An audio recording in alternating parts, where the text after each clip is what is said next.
Hello मेरे प्यारे छात्रों, आप सभी को मेरा नमस्कार और आपका आपके अपने YouTube चैनल रविंद्र मैथ्स पर बहुत बहुत स्वागत है। मेरे प्यारे छात्रों, आज मैं आपको नंबर सिस्टम का टॉपिक रिमाइंडर थ्योरम कराऊंगा। रिमाइंडर थ्योरम एक बहुत ही इम्पोर्टेंट टॉपिक है और पूरी तरह से कुछ बेसिक ट्रिक्स पर और कुछ बेसिक कॉन्सेप्ट पर आधारित है। तो मेरे प्यारे बच्चों, अगर आप इस रिमाइंडर थ्योरम के कुछ बेसिक टिप्स और कुछ बेसिक कॉन्सेप्ट क्लियर करते हैं तो ये सवाल आपके लिए बहुत आसान हो जाते हैं। तो चलिए देर न करते हुए शुरू करते हैं आज का नंबर सिस्टम का टॉपिक रिमाइंडर थ्योरम, यानी कि शेषफल प्रमेय। तो देखिए शेषफल प्रमेय, शेषफल प्रमेय यानी कि रिमाइंडर थ्योरम।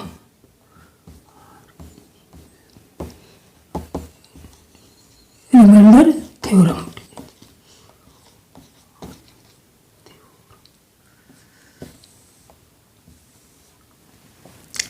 ठीक है। तो मेरे प्यारे बच्चों, सबसे पहले मैं आपको कुछ बेसिक्स टिप्स दूंगा। जो छोटी छोटी टिप्स जो होती हैं, बेसिक टिप्स जो होती है, जो हमारे शेषफल प्रमेय पर आधारित जो सवालों के लिए होती है, वो बहुत महत्वपूर्ण होती है। ठीक है। और सभी बातें आप लोगों ने क्लासों में पढ़ी होंगी खूब अच्छी तरीके से, लेकिन फिर भी उन सभी बेसिक टिप्सों का हम एक बार पूरी तरह से रिवीजन कर लेते हैं, जिससे हम जब शेषफल प्रमेय के जब हम सवाल करें तो उनमें हमें कोई दिक्कत महसूस ना हो। ठीक है। तो मेरे प्यारे बच्चों, जैसे अगर हम पहला पॉइंट है, अगर हम जैसे कोई संख्या 41 है, कोई संख्या 41 है और इसमें अगर हम इसमें 13 से डिवाइड करें, कितने से डिवाइड करें? 13 से। अगर कोई संख्या 41 है और उसमें हम जब 13 से डिवाइड करें तो हमारा रिमाइंडर क्या बचता है? 13 तिया 39। 13 तिया 39। तो जो हमारा रिमाइंडर आता है वो कितना आता है? हमारा जो रिमाइंडर आता है वो आता है 13 तिया 39 और 2 41, यानी कि हमारा रिमाइंडर कितना आता है? 2 आता है। ठीक है। हमारा रिमाइंडर कितना आता है? 2। अगर हम किसी संख्या 41 में जब 13 से डिवाइड करते हैं तो हमारा रिमाइंडर कितना आता है? 2 आता है। ठीक। अब दूसरा पॉइंट है, जैसे हम किसी संख्या 3 में जब 11 से डिवाइड करें, जब किसी संख्या 3 में 11 से डिवाइड करें तो हमारा रिमाइंडर कितना आएगा? तो हमारा रिमाइंडर आ जाता है, रिमाइंडर आता है हमारा 3। क्यों? क्योंकि देखिए, जब हम किसी संख्या 11 से 3 में डिवाइड करते हैं तो 3 जो संख्या होती है वो 11 से छोटी होती है। 3 जो है 11 से छोटी होती है, तो 11 ही कम तो जाएगा नहीं, तो 11 जीरो बार जाएगा, 11 जीरो जीरो, तो रिमाइंडर कितना आता है हमारा? 3 रिमाइंडर आता है। ठीक है। तो इस बात को आप लोग याद रखेंगे कि जब किसी छोटी संख्या में उससे बड़ी संख्या से भाग देते हैं, जब किसी छोटी संख्या में, जब किसी, ऐसे लिख सकते हैं इसको, जब किसी संख्या में उससे बड़ी संख्या से भाग देते हैं तो रिमाइंडर यानी कि शेष वही संख्या होती है। आगे समझ में? ठीक है। यानी कि जब किसी भी संख्या को उससे बड़ी संख्या से जब डिवाइड करते हैं तो रिमाइंडर यानी कि शेषफल जो होता है वो वही संख्या होती है। ठीक है। अब तीसरे पॉइंट पर आ जाइए। तो देखिए, जब 675 है, उसमें डिवाइड हम कितने से कर दें, 15 से डिवाइड कर दें। तीसरा पॉइंट क्या कह रहा है, जैसे कोई संख्या 675 है, उसमें जब 15 से यानी कि 15 से जब डिवाइड करते हैं तो 675 को हम इस तरीके से लिख सकते हैं 45 गुणा 15, ठीक है, अपॉन 15। यानी कि इसमें हमें क्या दिखाई देता है, इसमें हमें ये दिखाई दे रहा है कि जो 15 है ये इस संख्या का, जो 15 है इस संख्या का जो है क्या है, फैक्टर है। यानी कि 15 का मल्टीपल जो है इस संख्या में मौजूद है। तो जब भी भाग देने वाली जो संख्या होती है वो उस संख्या का फैक्टर होती है, या जो भाग देने वाली संख्या का मल्टीपल उस संख्या में मौजूद होता है, तो ऐसी कंडीशन में जो है रिमाइंडर जो होता है हमें हमेशा कितना आता है, रिमाइंडर जो है पूरा कट जाता है और रिमाइंडर हमेशा जो है 0 आता है, रिमाइंडर 0 आता है। ठीक है, कितना आता है, रिमाइंडर हमेशा 0 आता है। ठीक है, तो मेरे प्यारे बच्चों अब मैं और पॉइंट पर जाता हूं। जैसे कोई संख्या है, मान लो जैसे 12 है, 12 से अगर हम किसी संख्या 45 में डिवाइड करें, 12 से हम किसी संख्या 45 में डिवाइड करें तो 12 तिया 36, 12 चौक 48, 12 तिया 36, ठीक है, 15 में से 6 गया 9, तो यहाँ डिवाइड, तो रिमाइंडर यहाँ क्या बचा, 9। इसी प्रकार कोई दूसरी संख्या ले लें, जैसे 16 ले लें, 16 से डिवाइड करें हम 135 में, तो 16 एकम 16, 16 दूनी 32, 16 तिया 48, 16 चौक 64, 16 पंजे 80, 16 छिक 96, 16 सत्ते 112, 16 अट्ठे 128, 16 अट्ठे 128। तो 128 जब करेंगे तो 15 में से 8 गया 7, यहाँ रिमाइंडर 7 आ गया, यहाँ रिमाइंडर कितना आ गया, 7 आ गया।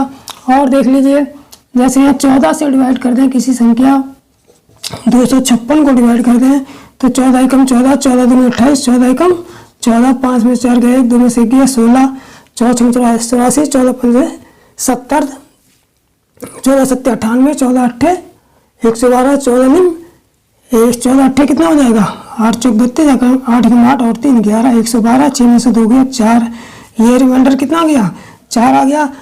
तो देखिए तीनों जगह देखने से हमें ये पता चलता है कि जो रिमाइंडर 9 होता है, ये रिमाइंडर जो 9 है ये इस भाग देने वाली संख्या से हमेशा छोटा आता है। क्योंकि यहाँ रिमाइंडर 7 है, 16 से छोटा है, यहाँ रिमाइंडर 4 है, वो 14 से छोटा है। इसका मतलब क्या हुआ कि जो हम किसी भी संख्या से जब भाग देते हैं तो जो रिमाइंडर आता है वो उस संख्या से सदैव छोटा आता है।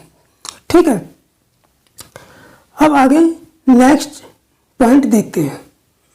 तो मेरे प्यारे बच्चों अब मैं ये बताऊंगा कि जब किसी संख्या को, ये बात आप लोग भी अच्छी तरीके से जानते हैं कि जब किसी संख्या को, जैसे कोई संख्या है मान लो यहाँ पर 17 मान ले, जब किसी संख्या और यहाँ पर मैं मान लेता हूँ 79, जब किसी संख्या को 17 से जब 79 में डिवाइड करते हैं तो कितनी बार जाता है, 17 चौक 68, 17 पंजे 85, यानी 17 चौक 68, यानी कि ये 9 में से 8 गया 1 और 7 में 6 गया 1। तो मेरे प्यारे बच्चों हम लोग अच्छी तरह से जानते हैं कि ये जो 11 होता है ये क्या होता है, हमारा शेष होता है। क्या होता है ये, शेष, यानी कि रिमाइंडर,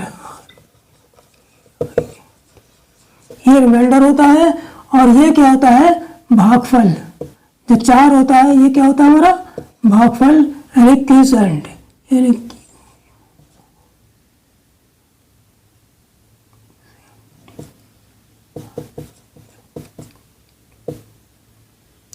और ये होता है हमारा, ये क्या हो जाता है, भाजक, जिसको इंग्लिश में बोलते हैं डिविजर, DIVISOR, डिविजर। और ये हो जाता है हमारा भाज्य, ये क्या कहलाता है, भाज्य, जिसमें भाग दिया जाता है वो भाज्य, जिसे बोलते हैं डिविडेंड, DIVIDEND, डिविडेंड। ठीक है, आगे समझे। तो जब किसी भी संख्या में जब किसी संख्या से भाग दी जाती है, किसी संख्या में किसी संख्या से भाग दी जाती है, तो जो भाग फल आता है उसको हम क्वोशिएंट बोलते हैं, और जो शेष बचता है रिमाइंडर होता है हमारा, और भाज्य जिसमें भाग दी जाती है वो भाज्य कहलाता है, डिविडेंड कहलाता है, और जिससे भाग दी जाती है वो भाजक यानी कि डिविजर कहलाता है। ठीक है। अब हम लोग जब इस चीज को ध्यान से देखते हैं कि इससे मल्टीप्लाई होने के बाद ये आया और इससे घटाने के बाद शेष ये बचा, इसका मतलब क्या हुआ? इसका मतलब ये हुआ कि इसकी मल्टीप्लाई करके अगर हम इसमें प्लस कर दें तो ये इसके बराबर आ जाता है। ठीक है। यानी कि हमारा जो भाज्य है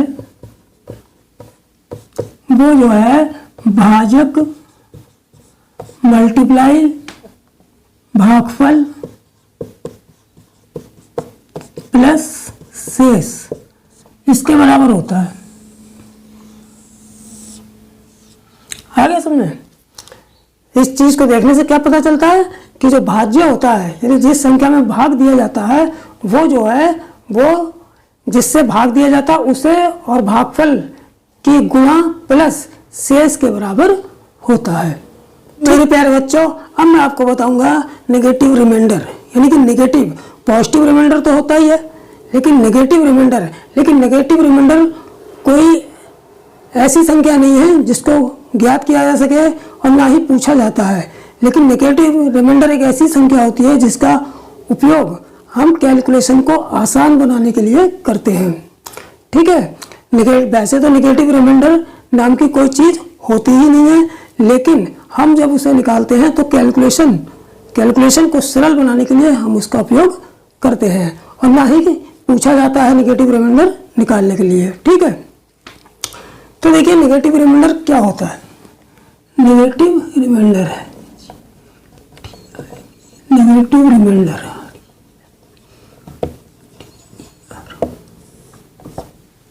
ठीक है। अब जैसे कोई संख्या है, मान लो 15 है, जब 15 में हम 4 से डिवाइड करते हैं, 15 में हम 4 से डिवाइड करते हैं तो जब 4 3 12, 4 चौक 16, तो 4 3 12, जब हम 4 3 12 करते हैं तो हमारा रिमाइंडर कितना बचता है? जब 4 3 12 करते हैं तो 15 में से 12 गए 3, तो हमारा रिमाइंडर कितना होता है? 3 है। तो ये हमारा हो गया प्लस, ये हमारा प्लस रिमाइंडर हो गया। ठीक है। ये हमारा क्या हो गया? प्लस। 4 3 12, 15 में से 12 गए 3, तो ये हमारा क्या हो गया? Plus remainder. अगर हम एक अंक बढ़ा के इस संख्या से आगे बढ़ा के इसके बाद इस संख्या से थोड़ा सा आगे बढ़ा के भाग करें, जैसे 4 चौक 16 कर दें, 4 चौक 16 कर दें तो 16 में से 15 गया 1, तब ये जो 1 आता है ये हमारा नेगेटिव रिमाइंडर कहलाता है। ये हमारा क्या कहलाता है? नेगेटिव रिमाइंडर कहलाता है। ये पॉजिटिव रिमाइंडर और ये जो 1 आता है वो हमारा नेगेटिव रिमाइंडर आता है। इसको हम नेगेटिव रिमाइंडर कहते हैं। ठीक है। अब देखिए इन दोनों को अगर नेगेटिव रिमाइंडर और इसको जब हम जोड़ लें, इसको प्लस कर लें, तो ये इसके बराबर आ जाता है 4, 3 और 1 4। नेगेटिव रिमाइंडर और पॉजिटिव रिमाइंडर को जब हम जोड़ते हैं तो इस संख्या के बराबर आ जाता है। ठीक है। इसी प्रकार अगर कोई संख्या जैसे हम ले लें 69 और 17 से डिवाइड करें तो 17 चौक 68, तो इसका जो पॉजिटिव रिमाइंडर होता है वो क्या होता है? 17 चौक 68, 69 में से 68 गए 1, तो जब ये 1 क्या हो गया? ये तो पॉजिटिव रिमाइंडर हो गया, ये पॉजिटिव रिमाइंडर हो गया।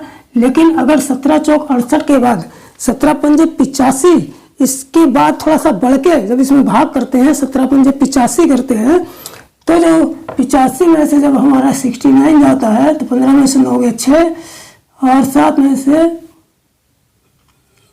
6 गया 1, तो ये 16 जो आता है ये जो इसका होता है ये माइनस रिमाइंडर होता है। ये कैसा रिमाइंडर होता है? ये माइनस रिमाइंडर होता है। और इसका योग कितना होगा? 16 और 1 17। इनका योग जो करते हैं तो भाग देने वाली संख्या आ जाती है, यानी 16 और 1 17। 3 और 1 4। ठीक है, ठीक है। एक एग्जाम्पल और ले लेते हैं। जैसे मान लो 27 है, इसको डिवाइड अगर हम कर दें 4 से, तो जब इसमें 4 छिक 24, 6 बार लगाएंगे तो 4 छिक 24, 27 में 24 गया 3। तो ये हमारा जो हम इसके अंदर अंदर डिवाइड करते हैं, 27 के अंदर अंदर डिवाइड करते हैं, तब हमारा पॉजिटिव रिमाइंडर आता है। और जब 27 से ऊपर यानी भाग देने वाली संख्या से ऊपर जब डिवाइड करते हैं तो हमारा निगेटिव रिमाइंडर आता है। ठीक है, तो देखिए 4 छिक 4 दूनी 8, 4 तीन 12, 4 चौक 16, 4 पंजे 20, 4 छिक 24, 4 छिक 24, 27 में से 24 गया 3, तो ये प्लस का रिमाइंडर हो गया। ठीक है, लेकिन 4 छिक 24 के बाद अगर 4 सत्ते 28 कर दें, इससे ऊपर थोड़ा सा बढ़ जाए आगे, तो जो 28 में 27 कितना ऊपर बढ़ गए 1 अंक, तो 27 28 में 27 का 1, तो ये जो 1 आता है ये जो हमारा होता है ये माइनस का रिमाइंडर होता है, माइनस रिमाइंडर होता है। ठीक है, और 3 और 1 4, देखिए इन दोनों का योग भी कितना आ रहा है 3 और 1 4, इन दोनों का योग कितना आ रहा है 16 और 1 17, इन दोनों का योग कितना आ रहा है 3 और 1 4। ठीक है, तो इस तरीके से ये पॉजिटिव रिमाइंडर होता है और ये नेगेटिव रिमाइंडर होता है। नेगेटिव रिमाइंडर निकालने को नहीं आता, कभी निकालने को पूछा नहीं जाता, ये इसका इस्तेमाल केवल हम अपनी कैलकुलेशन को आसान करने के लिए करते हैं।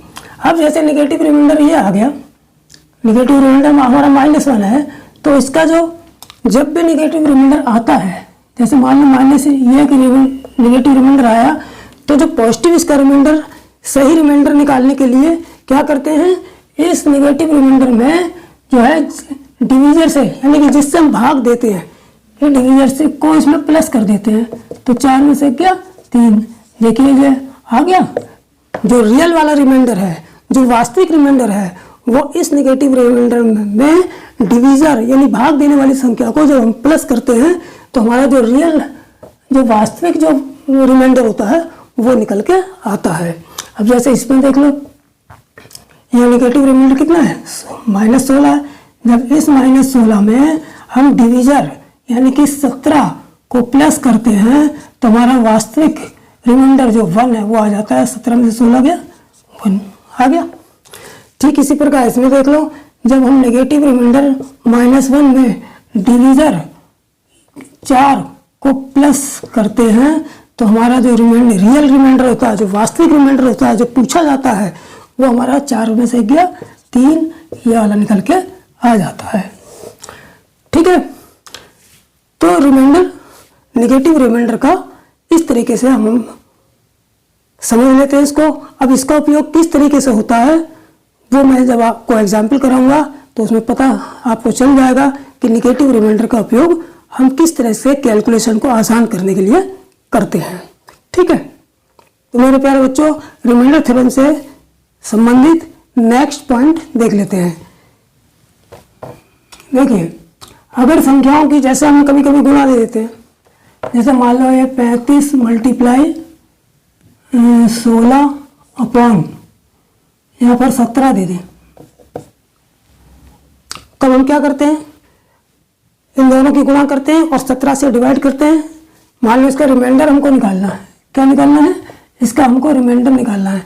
तो हम क्या करते हैं कि 35 और 16 की गुणा करते हैं, फिर 17 से डिवाइड करते हैं, फिर जो रिमाइंडर आता है वो हम ज्ञात करते हैं। ठीक है, उसको इससे डिवाइड करके निकालते हैं। ठीक है, लेकिन यहाँ ऐसा करने की अब जरूरत नहीं है कि हम इसको अलग अलग भी, जरूरी नहीं है कि हम इसकी मल्टीप्लाई करें फिर 17 से डिवाइड करें, फिर 17 से डिवाइड करें तब हम रिमाइंडर निकालें। हम इनको अलग अलग भी डिवाइड कर सकते हैं। जैसे 17 को डिवाइड करें, 17 दूनी 34, 17 दूनी कितना हुआ है 34, तो रिमाइंडर कितना हो गया यहाँ पर एक रिमाइंडर आ गया।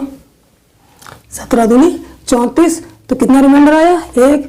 इसी प्रकार यहाँ पर 16 में, अब देखिए 16 क्या है, 16 में जब रिमाइंडर इसका कैसे निकालेंगे, 17 कम 17 ही आएगा। ठीक है, तो इसमें कितना करेंगे, -17 कम 17 करेंगे तो -1 रिमाइंडर आ जाएगा। मैंने कहा था जब संख्या से बड़ी संख्या लेंगे तो रिमाइंडर कितना बचेगा, माइनस नेगेटिव रिमाइंडर आएगा। तो देखिए नेगेटिव रिमाइंडर आ गया। अब क्या करेंगे, इनकी इनकी क्या आपस में करेंगे, मल्टीप्लाई कर देंगे। एक की और माइनस एक की, एक की और माइनस एक की मल्टीप्लाई कितनी आई, माइनस। लेकिन माइनस में रिमाइंडर नहीं होता है, रिमाइंडर तो प्लस में ही निकालना पड़ेगा। लेकिन जब माइनस में रिमाइंडर आता है तो हम क्या करते हैं, इसके डिवीजर, जो डिवीजर होता है यानी जिस संख्या से भाग दिया जाता है उसको इसमें प्लस कर देते हैं। तो बराबर कितना आ गया हमारा, 17 और 1, 17 में से 1 गया 16। यानी कि इन दोनों की मल्टीप्लाई करके जब 17 से डिवाइड करेंगे तो हमारा रिमाइंडर कितना आएगा, 16 आएगा। ठीक है। अब इसी प्रकार से हम एक एग्जाम्पल और ले लेते हैं। जैसे हम गुणा में कर सकते हैं वैसे हम जोड़ में भी कर सकते हैं। जैसे मान लो यहाँ पर जोड़ है 45 प्लस 37 प्लस 42, जब इसमें डिवाइड करेंगे हम 12 से मान लो। ठीक है। तो जरूरी नहीं है कि हम पहले इसको और इसको जोड़ें और उसके बाद फिर 12 से डिवाइड करें तब रिमाइंडर निकालें। हम इनको अलग अलग भी रिमाइंडर निकाल सकते हैं, अलग अलग भी रिमाइंडर निकाल सकते हैं। जैसे 12 तिया 36, 12 चौक 48, 12 तिया 36, 36 12 चौक 48। अब देखिए हम कोशिश ये करते हैं कि रिमाइंडर हमारा करीब वाला निकले, संख्या करीब वाली हो। जैसे अगर मैंने 12 तिया 36 कर दिया है, 12 तिया 36 कर दिया तो रिमाइंडर कितना बच रहा है, प्लस का पॉजिटिव रिमाइंडर बच रहा है। लेकिन कितना बच रहा है, 5 और 9, 12 तिया 36, 4 5 9 बच रहा है। लेकिन अगर 12 तिया 36 की बजाय 12 चौक में 48 कर दूं तो इससे थोड़ा सा ऊपर चला जाएगा, लेकिन रिमाइंडर निगेटिव आएगा, लेकिन ऊपर चला जाएगा, लेकिन थोड़ा सा करीब का रिमाइंडर आ जाएगा ना, थोड़ा छोटी संख्या में रिमाइंडर आ जाएगा ना। तो हम क्या करते हैं, 12 चौक 48 कर देते हैं। तो 48 में 45 गए, जब 45 उस संख्या से जब ऊपर डिवाइड करते हैं तो रिमाइंडर क्या आता है, निगेटिव आता है। तो 12 चौक 48, 48 में 45 का 3, यानी कि रिमाइंडर कितना आ गया, माइनस के 3। तो रिमाइंडर कितना आ गया, माइनस के 3। अब ठीक है, अब इसमें 12 तिया 36, इसमें प्लस का 1 रिमाइंडर आ गया। इसमें 12 चौक 48, 12 तिया 36, तो यहाँ इसमें प्लस का 6 रिमाइंडर आ गया। ठीक है। अब इसमें जब 12 तिया 36 6 ले लिया हमने। ठीक है। इसमें कितना आता, अगर हम पॉजिटिव रिमाइंडर निकालते तो कितना आता, 12 तिया 36, 12 चौक 48, 12 तिया 36, 4 फिर 9 रिमाइंडर आता। कितना आता, प्लस का 9 रिमाइंडर आता।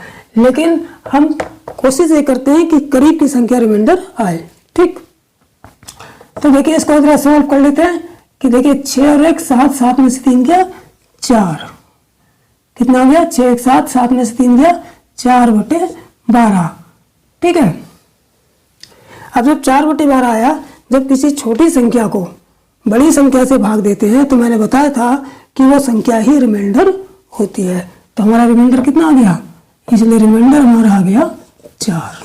ठीक, आगे समझे। ठीक है। अब देखिए नेक्स्ट पॉइंट क्या है कि जब हम किसी संख्या, अगर ऊपर कोई संख्या मान लो p है, ऊपर कोई संख्या p है और नीचे इससे कम संख्या है, एक अंक कम है, कितनी है, एक कम, p-1 है। ठीक है। और इस p पर अगर घात हमें कोई सी भी घात लगी हो, n घात लिख लेते हैं।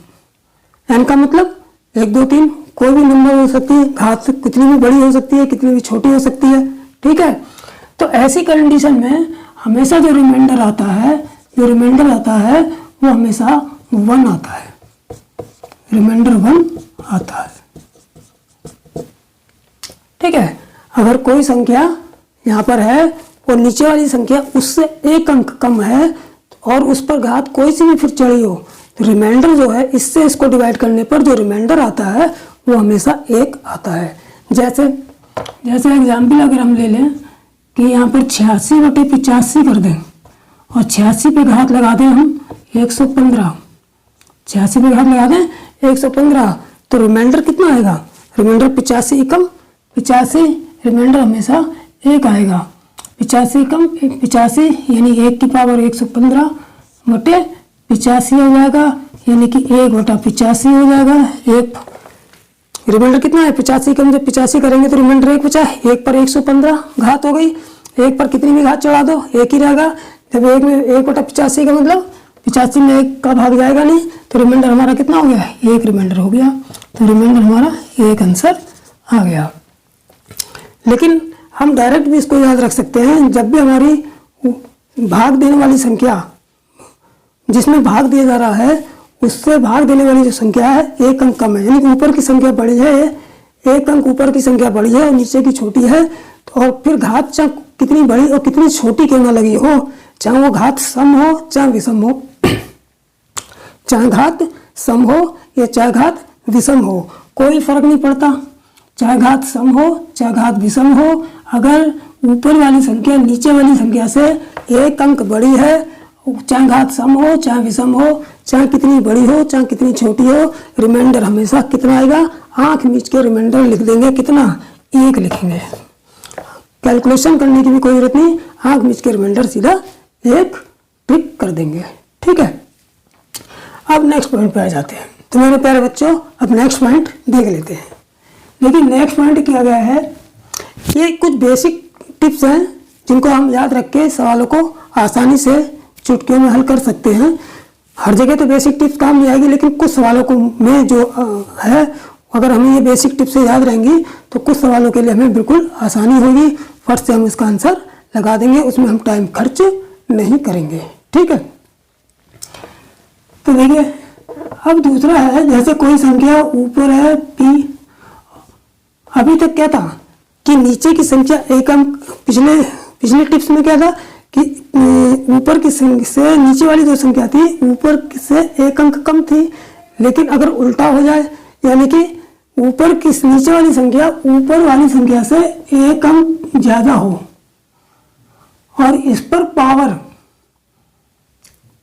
मान लो लगी हो, सम पावर लगी हो,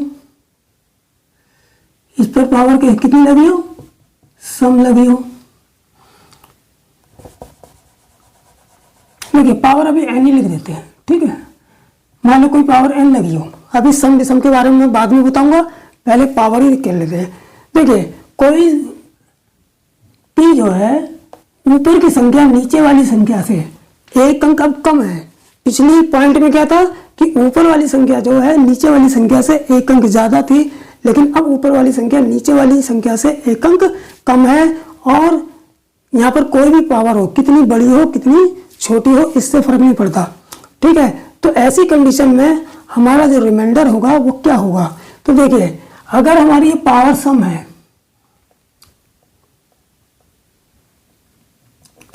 ऐसी स्थिति में यदि पावर यानी कि घात कैसी है, ये घात सम है, अगर घात हमारी क्या है यहाँ पर सम है, तो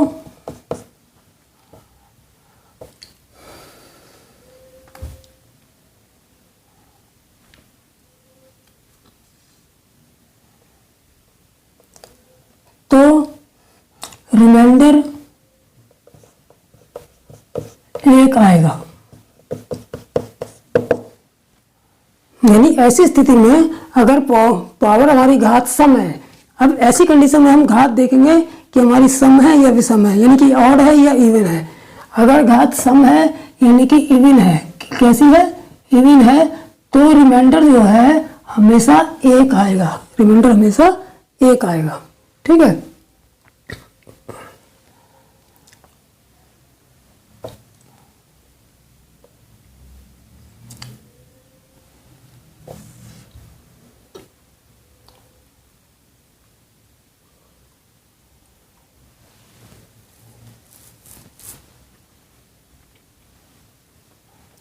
और जब घात विषम हो, यानी कि कैसी हो, विषम हो का मतलब ऑड हो तो रिमाइंडर यानी कि शेष, रिमाइंडर यानी कि शेष कितना आएगा, सदैव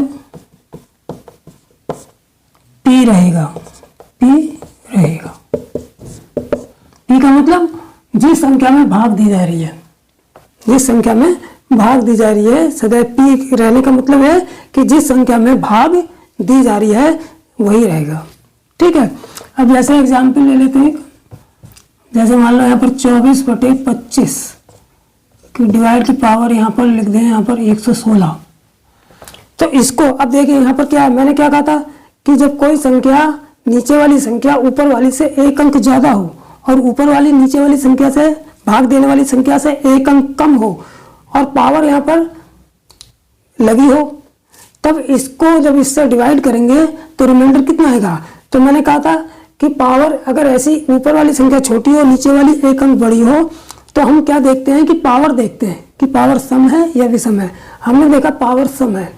कैसे है, इसको मैं पूरा हल करके दिखा देता हूँ, लेकिन आप लोग याद रखेंगे तो डायरेक्ट आंसर पर टिक लगा देंगे। ठीक है, इसका जब हम इसको हल करेंगे तो देखिए 25 में जब 24 का डिवाइड जाएगा तो 25 कम 25 24 से एक अंक ऊपर जा रहा है, इसका मतलब रिमाइंडर किस में आएगा, निगेटिव रिमाइंडर आएगा, यानी कि माइनस आएगा। तो यानी कि -1 की पावर 116/25। ठीक है, यानी कि कितना आ जाएगा, जब रिमाइंडर 116 माइनस के 100, जब इस -1 पर पावर कितनी लगी है, 116 लगी है, यानी कि सम लगी है, इवन लगी है, तो ये माइनस तो खत्म हो जाएगा, माइनस तो खत्म बचेगा, 1/25 बचेगा। इसका मतलब रिमाइंडर कितना आ गया, रिमाइंडर हमारा 1 आ गया। ठीक है, जब सम संख्या होगी तो ये -1 तो खत्म हो जाएगा, प्लस का 1/25 आ जाएगा। 1/25 का मतलब रिमाइंडर हमारा 1 आ गया। ठीक, अब इसी तरीके से अगर पावर विषम में एक सवाल और ले लेते हैं, जैसे 34/35, 34/35 और होल पावर यहाँ मान लो ले लेते हैं 157 ले लेते हैं। ठीक है, तो जब इससे इसको डिवाइड करेंगे तो रिमाइंडर कितना आएगा, देखो 35 एकम 35, 34 से ठीक एक अंक ऊपर जा रहा है, यानी कि माइनस निगेटिव रिमाइंडर प्राप्त होगा। कितना, माइनस का 1 नेगेटिव रिमाइंडर, तो इस पे पावर कितनी आ जाएगी, 157/35। ठीक है, अब यहाँ पर पावर कैसी है, ऑड है, पावर कैसी है, ऑड है। जब ऑड पावर होती है तो ये तो माइनस ही रहा, माइनस का 1/35, यानी कि रिमाइंडर हमें कितना प्राप्त हुआ, निगेटिव रिमाइंडर प्राप्त हुआ। कितना प्राप्त हुआ, निगेटिव रिमाइंडर प्राप्त हुआ। लेकिन निगेटिव रिमाइंडर आंसर नहीं होता है, तो इसको क्या करते हैं, हम इसको पॉजिटिव करते हैं। पॉजिटिव कैसे करते हैं, इसमें डिवीजर को ऐड कर देते हैं। डिवीजर हमारा कितना है, भाग देने वाली संख्या कितनी है, 35 है, तो इसमें हम 35 को ऐड कर देते हैं, यानी कि -1 + 35, तो हमारा कितना आ गया, 34, यानी 34 रिमाइंडर आ गया हमारा। ठीक है, अब 34 रिमाइंडर का कितना आ गया, इसका मतलब रिमाइंडर क्या हुआ, जिस संख्या में भाग दिया वही तो हुआ। तो इसका मतलब ये इसीलिए मैंने यहाँ लिखा था कि जब घात विषम ऑड हो तो रिमाइंडर शेष सदैव p रहेगा, यानी कि वही संख्या रहेगी जिसमें भाग दिया जाएगा। तो जिसमें 34 में भाग दे रहे थे तो रिमाइंडर लास्ट में निकल के कितना आया, 34 ही आया। इसका मतलब हम पेपर में डायरेक्ट भी कर सकते हैं। अगर ये पॉइंट अगर हमको याद है तो हम डायरेक्ट 34 पर टिक लगा देंगे, इसको हल करने की जरूरत नहीं है। ठीक है, आगे समझे। अब नेक्स्ट पॉइंट की तरफ चलते हैं। नेक्स्ट पॉइंट देखिए, अगर कोई संख्या 4 है और 4 पर पावर n लगा दें और डिवाइड 6 कर दें, देन रिमाइंडर ऑलवेज कितना आएगा, 4 आएगा। ठीक है, इसको भी याद रखेंगे, इस पॉइंट को भी।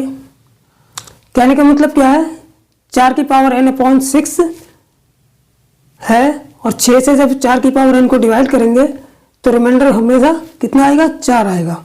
ठीक है, अगर हम n लेते हैं तो 4/6 आएगा। अब 6 को जब हम भाग करेंगे, जब 4 में जैसे n की जगह हम 1 ले लें, n की जगह 1 ले लें तो 4/6 हो जाता है। जब हम 6 में 4 से में डिवाइड करते हैं तो यहाँ रिमाइंडर कितना आ रहा है? रिमाइंडर 4 ही आ रहा है, क्योंकि मैं अब कहा था जब छोटी संख्या में बड़ी संख्या से डिवाइड करते हैं तो वही संख्या रिमाइंडर होती है। तो 4, अगर हम इसमें 4 यहाँ पर n की जगह 2 ले लें, यानी कि 4 का स्क्वायर ले लें, 6, तब रिमाइंडर कितना आएगा? 4 चौक 16/6, 6 दूनी 12, और 12 में 16 में से 12 गए, तब भी देखिए रिमाइंडर 4 आ रहा है। ठीक है, इसी प्रकार 4 की पावर 3/6 कर लें तो 4 चौक 16 चौक 64/6, तो 6 कम 6, 6 से 13, 6 48, 6 निम 54, 6 निम 54, 6 धाम देखिए 6 कम 6 धाम 60, 6 धाम 60 कट गया। अच्छा, तो अब भी रिमाइंडर कितना आ रहा है? तब भी रिमाइंडर 4 आ रहा है। अगर 4 की पावर 4/6 कर दें तो देखिए 4 चौक 16 चौक 7 चौक 16 चौक 64 चौक 4 चौक 16 की 6, 4 चौक 24 यानी 256/6, इसमें डिवाइड करोगे कितना आएगा? 6 चौक 24, 1 बचा 16 हो गया, 6 दूनी 12, यानी कि अब भी रिमाइंडर कितना आया? रिमाइंडर 4 ही आया। इसका मतलब ये हुआ कि हम कोई भी घात लगा दें, यहाँ पर 1 घात थी तब भी रिमाइंडर 4 आया, 2 घात थी तब भी रिमाइंडर 4 आया, 3 घात थी तब भी रिमाइंडर 4 आया, 4 घात थी तब भी रिमाइंडर 4 आया। इसका मतलब यह है कि 4 की पावर n/6 बराबर, यानी कि n का मान कुछ भी रख दें, 1 2 3 4 से लेकर कितनी बड़ी से बड़ी संख्या रख दें और उसे 6 से डिवाइड करें तो हमेशा रिमाइंडर कितना आएगा? 4 ही आएगा, 4 ही आएगा। तो एक इस पॉइंट को भी याद रखेंगे। ठीक, अब नेक्स्ट पॉइंट पर चलते हैं मेरे प्यारे बच्चों। अब नेक्स्ट पॉइंट ले लेते हैं। नेक्स्ट पॉइंट क्या है? नेक्स्ट पॉइंट यह है कि जैसे कोई संख्या है x/y, ठीक है, x/y, और ये यहाँ पर पावर x पर पावर लगा देते हैं हम y-1। तो कंडीशन क्या है? तब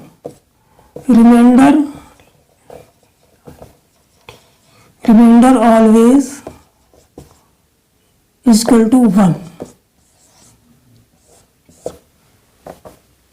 रिमाइंडर हमेशा 1 लगेगा, यानी कि जब y से हम x की पावर y की पावर -1 को डिवाइड करते हैं तब रिमाइंडर हमेशा 1 रहेगा। लेकिन इसमें कंडीशन है। कंडीशन क्या है? पहली कंडीशन यह है कि y जो है हमारा क्या होना चाहिए? प्राइम नंबर होना चाहिए। y क्या होना चाहिए? Prime number. प्राइम नंबर का मतलब अभाज्य संख्या। और दूसरी कंडीशन क्या है कि x और y दोनों, x और y सहअभाज्य होने चाहिए, सहअभाज्य, यानी कि को-प्राइम, यानी कि को-प्राइम नंबर होना चाहिए, को-प्राइम नंबर होना चाहिए। यानी कि ये दोनों कंडीशन अगर है कि y प्राइम नंबर होना चाहिए और x और y दोनों जो है कैसे होने चाहिए? को प्राइम नंबर होना चाहिए, को प्राइम नंबर होना चाहिए। तब अगर इस ऊपर जो पावर है इससे 1 कम है तब जो रिमाइंडर आएगा डिवाइड करने पर हमेशा 1 आएगा। ठीक है, जैसे एग्जाम्पल ले लेते हैं, जैसे 49/13 और यह पावर है यहाँ पर 12। ठीक है, 49/13 की और 49 की पावर कितनी है? 12। तो देखिए ये दोनों, ये कैसा नंबर है? ये प्राइम नंबर है और ये दोनों ही कैसे नंबर हैं? दोनों ही को प्राइम नंबर हैं। कैसे हैं? को प्राइम नंबर है। तो जब इसका इससे डिवाइड करेंगे तो हमेशा कैसा रिमाइंडर आएगा? रिमाइंडर हमेशा कैसा आएगा? रिमाइंडर जो है हमेशा 1 आएगा। हर हालत में रिमाइंडर कितना आ जाएगा, 1 आ जाएगा। ठीक है, तो इस पॉइंट को जब हम याद रखेंगे तो जब एग्जाम में क्वेश्चन आएगा तो हम डायरेक्ट लिख सकते हैं। हमने देखा कि ये दोनों नंबर कोप्राइम है और इस पे जो पावर है वो डिवीजर है, इससे 1 कम है। अगर पावर जो है इस डिवीजर से यानी भाग देने वाली संख्या से 1 कम है तो इसका रिमाइंडर डायरेक्ट हमको याद होना चाहिए, डायरेक्ट एक आंसर लगा देंगे। ठीक है, तो देखिए कुछ बेसिक पॉइंट थे जो मैंने बताए हैं रिमाइंडर थ्योरम के, और इन बेसिक पॉइंटों को याद रखते हुए हम सवालों को आसानी से कर सकते हैं। और जितने भी कुछ टिपिकल सवाल भी होते हैं वो भी इन बेसिक जो टिप्स होती हैं, जो पॉइंट होते हैं या कॉन्सेप्ट होते हैं, उनको याद रखते हुए जब हम करते हैं तो उसमें हमें आसानी होती है। अब देखिए कुछ सवाल मैं करवा देता हूँ। ठीक है, इस वीडियो में थोड़ा ही हो पाएगा क्योंकि रिमाइंडर थ्योरम में काफ़ी कुछ है जो एक ही वीडियो में सारा कुछ नहीं हो पाएगा, इसलिए ये पार्ट 1 में मैं कुछ सवाल समेटने की कोशिश करता हूँ। उसके बाद जो होगा वो नेक्स्ट वीडियो में मैं आपको बताऊंगा।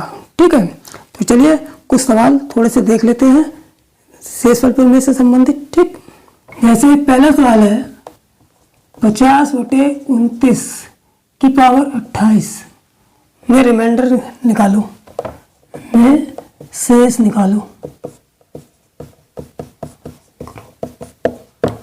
ठीक है, तो देखिए इसमें शेष कैसे निकालेंगे। अब हमने संख्याओं को देखा तो हमें पता चला ये तो प्राइम नंबर है, ये कैसा नंबर है, प्राइम नंबर। प्राइम का मतलब अभाज्य संख्या, ये अभाज्य संख्या है। और इन दोनों को देखने से पता चल रहा है इन दोनों में कोई भी कॉमन नहीं आ रहा है। देखिए जब को प्राइम नंबर कौन से होते हैं, को प्राइम नंबर वो होते हैं जिनमें कोई भी कॉमन ना आए, जिसमें कोई भी कॉमन ना आए। ऐसे दो नंबर जिनमें कोई भी कॉमन ना आए वो को प्राइम नंबर कहलाते हैं। तो देखिए इनमें कोई भी कॉमन नहीं आ रहा है तो इसलिए जो है ये दोनों कैसे नंबर हैं, ये प्राइम नंबर है। और इन दोनों में कोई भी कॉमन नहीं आ रहा है तो इसका मतलब ये दोनों नंबर कैसे हो गए, को प्राइम नंबर हो गए। और इसमें जो घात है वो इस डिवीजर से 1 कम है। तो जो मैंने अभी पॉइंट बताया था, बिल्कुल अभी इससे पहले पॉइंट बताया था, तो ऐसी कंडीशन में रिमाइंडर कितना होगा, ऐसी कंडीशन में रिमाइंडर हमारा सीधे सीधे 1 हो जाएगा। ठीक है, दूसरा पॉइंट। अब जैसे दूसरा सवाल है 24 गुणा 18 गुणा 25 गुणा 36 गुणा 67 अपॉन, अगर हम डिवाइड करें इसे 17 से तो रिमाइंडर कितना होगा, शेष निकालना है, शेष। ठीक है, तो इसमें शेष कैसे निकालेंगे, मैंने बताया था इस पूरे की मल्टीप्लाई करने की जरूरत नहीं है, हम अलग अलग संख्याओं में डिवाइड करेंगे और बाद में जो है रिमाइंडर निकाल लेंगे। ठीक है, तो 17 से जब 24 में डिवाइड करेंगे, 17 दूनी 34 ज़्यादा हो जाएगा, 17 एकम 17 कितना हो जाएगा, 3 4 7, यानी कि प्लस के साथ रिमाइंडर हो गया ये मल्टीप्लाई।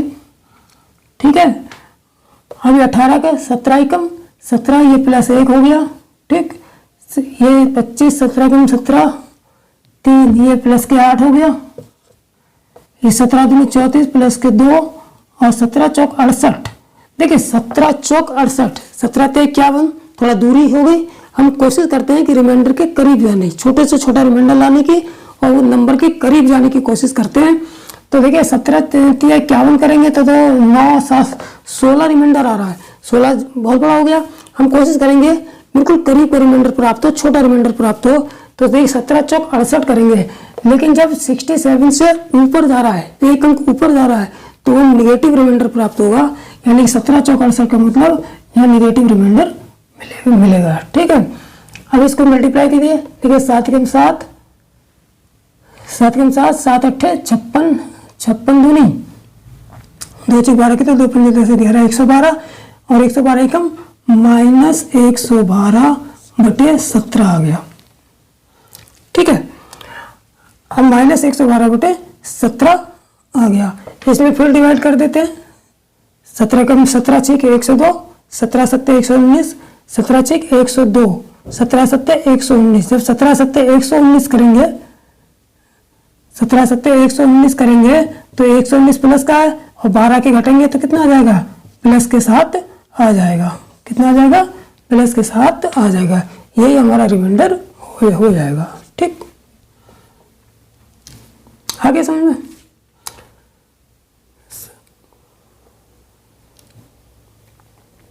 अगर 17 छिक 102 भी कर सकते हैं, ऐसा नहीं है।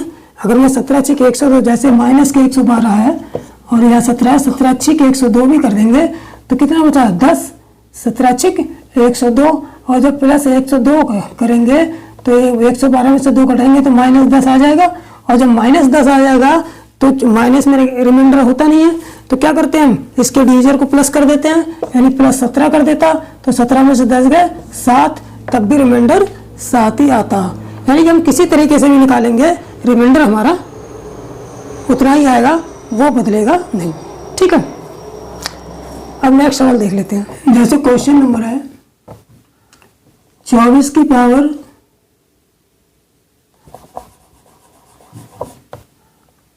112 की पावर 256 बटे 111।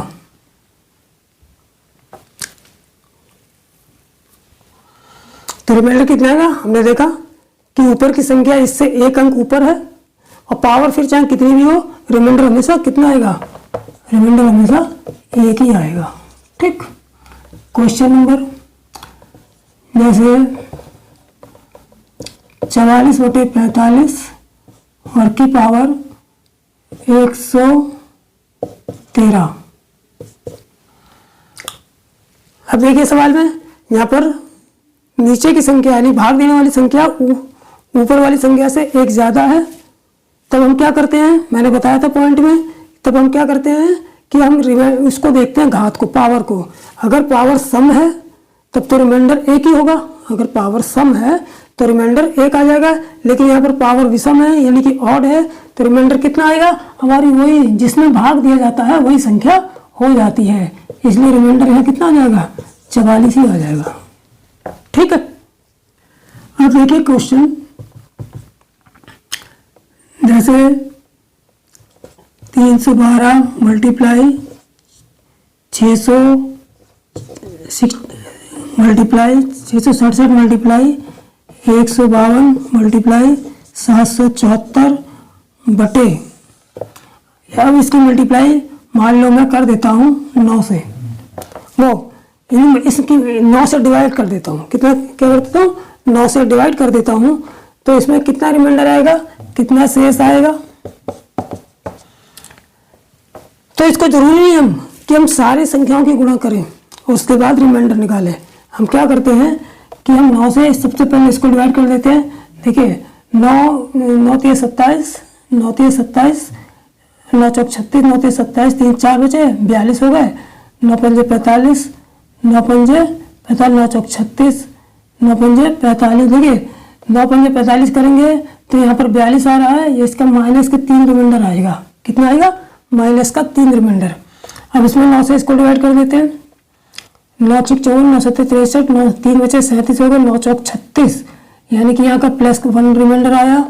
इसमें 152 में कर देते हैं, 9 कम 9 2 18, 9 कम 9 6 बचा 62 हो गए, 9 6 54, 9 7 63, 9 7 63, 62 से एक ऊपर जा रहा है तो यानी कि माइनस 1 रिमाइंडर आ जाएगा। 9 8 72, 5 बचेगा 54, 9 6 54, तो यहाँ तो रिमाइंडर 0 आ गया, ये पूरा कट गया, रिमाइंडर 0 आ गया।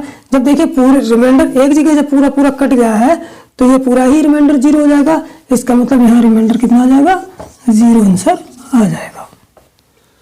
जब एक जगह रिमाइंडर 0 आया और पूरे में मल्टीप्लाई हो रही है तो पूरा कट गया, इसका मतलब पूरा रिमाइंडर, इस पूरे का रिमाइंडर कितना आ जाएगा, 0 आ जाएगा। ठीक है, देखिए मेरे बच्चे अब क्वेश्चन जैसे 95 बटे 32 की पावर 117।